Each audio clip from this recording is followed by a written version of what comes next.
Simon said There's a Simon Property Group. Simon Property Group. And Simon Property Group. Simon Property Group. Simon Property Group. Simon Properties. Simon Property Group. Mr. Simon.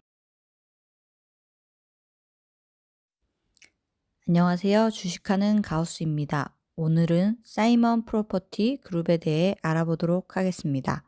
먼저 구독, 좋아요 부탁드립니다. 2002년 1월 이후부터 사이먼 프로퍼티의 월봉 차트입니다. 최근 3일간 상승에도 불구하고 74.12달러로 2016년 고점 229.1달러와 2018년 191.16달러 수준에 비하면 큰 폭 하락이 있는 수준입니다. 그럼 사이먼 프로퍼티가 어떤 회사길래 코로나 이후 10년 내 최저 수준을 보이고 있는지 한번 알아보겠습니다. 사이먼 프로퍼티 그룹은 미국 최대의 고급 쇼핑, 식당, 엔터테인먼트 및 복합 이용 목적의 오프라인 쇼핑몰들의 부동산을 소유한 부동산 투자회사입니다. 부지 선정, 건설, 유지보수, 운영 등 부동산 관련 모든 일련의 일들을 하며 북미, 아시아, 유럽에 걸쳐 1억 9,100만 평방피트로 구성된 235개의 부동산으로 구성되어 있습니다. 사이먼 프로퍼티 그룹은 몰 99개, 프리미엄 아울렛 69개, 밀 14개, 라이프스타일 센터 4개, 기타 18개로 총 204개의 미국 최대 프리미엄몰 소유주입니다. 또 유럽 15개국에 쇼핑센터를 소유하고 있는 파리에 본사를 둔 부동산 회사인 클리에피에르 SA의 지분도 22.4% 보유하고 있습니다. 우리나라에서 보면 신세계와 손잡고 여주 프리미엄 아울렛을 비롯한 파주, 부산, 시흥, 경산 등의 프리미엄 아울렛이 사이먼 프로퍼티 소유라고 할 수 있습니다. 미국 내에서 30개 이상의 주에 걸쳐 쇼핑몰 등을 소유하고 있는데 대표적으로 가보셨을 만한 곳 중 하나가 뉴욕 근처 우드버리 아울렛입니다. 부동산 회사지만 최근에는 소유 부동산 몰들의 임차인으로 있던 브랜드 혹은 백화점들이 코비드19로 어려워지자 적극적인 M&A를 통해 인수도 진행하고 있습니다.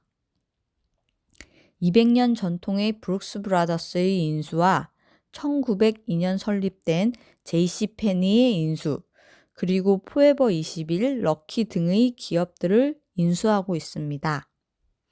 특히 JC페니 백화점 같은 곳은 정통 강자로 오프라인 쇼핑몰이었지만 아마존 등의 온라인 쇼핑과 경쟁으로 점차 어려워져 다른 많은 유통업체처럼 이를 컨소시엄을 통해 8억 달러, 원화로는 약 9,500억 원의 JC페니를 인수하기로 합의하였습니다. 3억 달러를 현금을 주고 5억 달러 규모의 부채를 떠안는 방식으로 8억 달러로 인수하는 방식입니다. 말 그대로 임차인들이 부도가 나면 그냥 사버리고 있는 셈인 거죠. 한편으로는 또 이렇게 사이먼 프로퍼티 소유 부동산의 임차하던 폐점한 일부 백화점 점포를 아마존과 협력하여 아마존 물류센터로 활용하는 안을 진행하고 있습니다. 오프라인 쇼핑몰들의 폐점에 따른 공실률을 아마존과 협력을 통해 채워나갈 수 있는 아이디어는 사이먼의 장기적 전망을 긍정적으로 판단할 수 있을 듯합니다. 그럼 코로나 락다운으로 직격탄을 맞은 사이먼 프로퍼티의 주가는 복구될 수 있을까요? 먼저 매출 흐름을 살펴보겠습니다. 2016년부터 2019년까지 매출액과 이익 흐름인데요.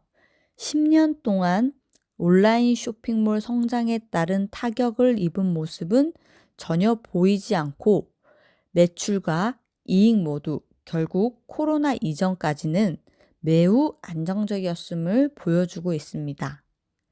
2020년 10월 22일에 발표될 실적에 대한 예측 역시 매출이 지난 분기보다는 다시 늘어날 전망이어서 이 점 역시 주목할 필요가 있을 듯 합니다. 배당금과 배당 수익률 역시 꾸준히 상승 유지하며 안정적인 이익 흐름을 보여주는 좋은 회사의 모습을 보여주고 있습니다. 배당 관련 부분을 조금 더 이해하기 위해 리츠 부동산 투자 기업의 순이익을 배당 성향의 기준점으로 삼지 않는다는 점을 말씀드리겠습니다. 그래서 이 순이익의 개념 대신 FFO라는 개념이 매우 중요한데요. 순이익에 감가상각비를 더한 숫자를 바탕으로 배당 성향을 구하는 개념이라 할 수 있습니다. 이때 감가상각비를 더하는 이유는 회계장부상 비용 처리를 하지만 어디까지나 회계장부상 처리법일 뿐 실제 건물 가치가 줄어드는 것은 아니기 때문입니다. 따라서 FFO는 순이익에다가 감가상각비를 더해주고 거기서 부동산 판매 이득은 차감해주는 방식으로 계산하여 부동산 투자 기업의 배당 성향 오류를 줄이는 역할을 할 수 있습니다. 추가적으로는 AFFO라는 개념도 있는데요. AFFO는 FFO를 보다 더 정밀하게 몇 가지 요소를 추가하여 만든 개념으로 AFFO는 FFO에 순임대료를 더해주고 거기서 자본 지출은 차감, 유지 보수 비용도 차감하여 반영하는 계산 방식이라 할 수 있습니다. 그래서 리츠 배당 성향을 계산할 때는 주당 배당금을 주당 AFFO 혹은 주당 FFO로 나누어 계산한 게 정확한 배당 성향이라 할 수 있습니다. 연 배당금 추이와 분기 배당금 추이인데요.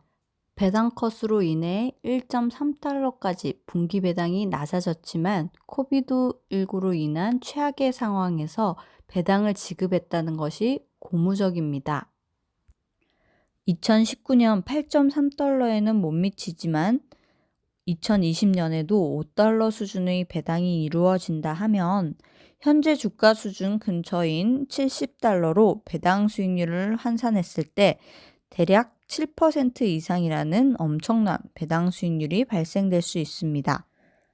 7%의 배당을 10년 동안 재투자하면 10년 만에 배당 수익률만으로도 2배 수준의 이익을 만들어낼 수 있습니다. 무엇보다도 코로나에도 불구하고 매출의 75% 이상이 유지되었고 임대료가 주 매출 수익원인 만큼 임대료 지불이 안 될 가능성이 매우 중요한데 최근 갭이 임시 폐업 기간 동안 월세 지불을 거절한 데 대해 소송을 진행하여 6,600만 달러, 약 802억 원에 해당하는 임대료를 회수하게 되었습니다.